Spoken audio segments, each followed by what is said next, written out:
रूस के राष्ट्रपति व्लादिमीर पुतिन 4 दिसंबर को 2 दिन की भारत यात्रा पर आ रहे हैं। इस दौरान वे प्रधानमंत्री नरेंद्र मोदी और राष्ट्रपति द्रौपदी मुर्मू से मिलेंगे और हर साल होने वाली भारत रूस की 23वीं बैठक में हिस्सा लेंगे। यह दौरा आम दिनों में होता तो शायद इतनी चर्चा नहीं होती, लेकिन भारत ने पाकिस्तान से इसी साल एक जंग लड़ी है और हाल ही में एक पाकिस्तान स्पॉन्सर्ड टेररिस्ट अटैक भी झेला है। इसलिए भारत की ओर से यह महत्वपूर्ण हो जाती है, जबकि रूस की तरफ से यह 2 अलग अलग वजहों से चर्चा में।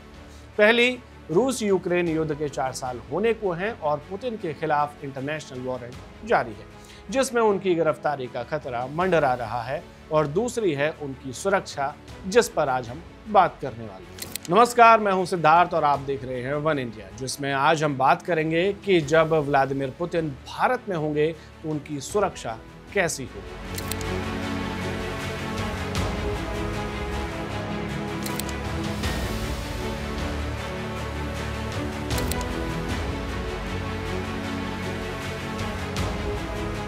व्लादिमीर पुतिन की सुरक्षा का जिम्मा एसबीपी के पास है, जो रूस की फेडरल गार्ड सर्विस यानी कि एफएसओ है। इसका रूसी नाम अगर हम देखें तो फेडरल नाया स्लुट्ज़बा ओक्राने है।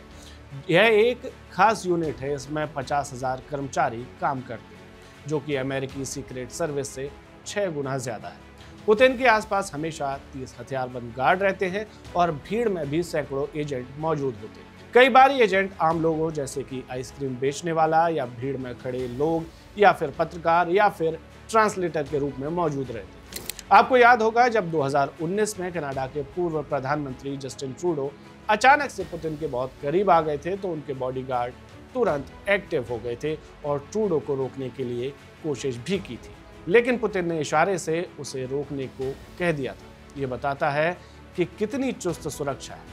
इस सुरक्षा में कुछ अजीब बातें भी आपको लग सकती हैं, लेकिन ये जरूरी है। मसलन पुतिन जहां भी जाते हैं उनके साथ पर्सनल शेफ और एक पोर्टेबल लैब जरूर रहती है। उनका हर खाना पहले गहन जांच से गुजरता है, जिसमें उसकी चेकिंग होती है कि कहीं कोई केमिकल या जहरीला पदार्थ तो नहीं मिलाया गया। जैसे कि G20 जापान में वे अपने शेफ और अपनी पानी की बोतलें खुद लेकर गए थे।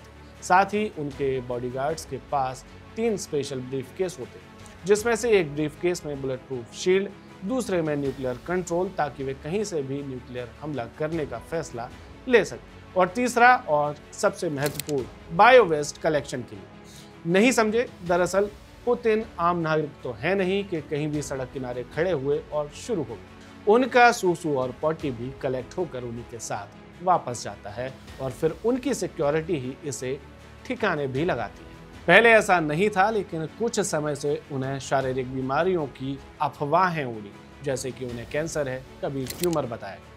तब से ये सूसू पॉटी कलेक्ट करने का ब्रीफ केस वाला सिलसिला शुरू हुआ, ताकि दुश्मनों को उनके हेल्थ स्टेटस का पता न लग सके। इसके अलावा पुतिन द्वारा सीधे किसी भी इलेक्ट्रॉनिक डिवाइस छूने पर भी रोक रहती है। यहाँ तक कि कमरे की बत्ती बुझाने के लिए भी पुतिन के गार्ड को आना पड़ता है। इसके अलावा वे हमेशा बुलेट प्रूफ सूट पहने रहते हैं, इसलिए उनकी चाल थोड़ी झुकी हुई भी दिखती है। एक और झलक जो आपने उनके वीडियो में अक्सर नोटिस की होगी वो ये कि जब वे चलते हैं तो उनका सिर्फ एक ही हाथ मूवमेंट करता है। दरअसल पुतिन लंबे अरसे तक सेना में रहे हैं, इसलिए उन्हें एक हाथ में राइफल पकड़ने की आदत है। यही कारण है कि जब वह चलते हैं तो उनका सिर्फ एक ही हाथ मूवमेंट में रहता है।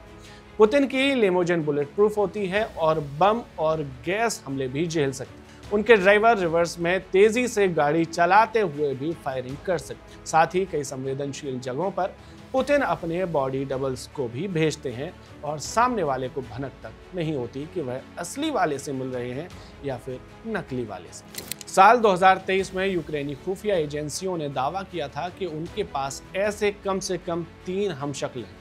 खैर, उनके खतरों को भांपते हुए भारत दौरे के दौरान उनकी हर गतिविधि, किस समय किससे मिलेंगे, कौन से दरवाजे से आएंगे या कौन से दरवाजे से जाएंगे और कौन उन्हें फूल देगा, यहाँ तक कि कौन किस रंग के कपड़े पहनेगा, पहले से तय होगा। पुतिन के साथ एफएसओ की स्पेटनाज यूनिट, अल्फा ग्रुप और विम्पेल हमेशा तैयार रहती है। अगर खतरा दिखे तो ये यूनिट्स उन्हें तुरंत उनके स्पेशल IL-96 जेट तक ले जाती है। यह जेट पूरी तरह से कमांड सेंटर की तरह है। हाईटेक रडार, सिक्योरिटी सिस्टम और 5 स्टार जैसी सुविधाएं इसमें शामिल रहती हैं। जैसा कि आपको बताया, पुतिन के खिलाफ अंतर्राष्ट्रीय वारंट भी जारी है। इसलिए पुतिन 2023 और 2025 के ब्रिक्स सम्मेलनों में दक्षिण अफ्रीका और ब्राजील नहीं गए थे, क्योंकि दोनों देश आईसीसी के सदस्य हैं और वे गिरफ्तार किए जा सकते हैं।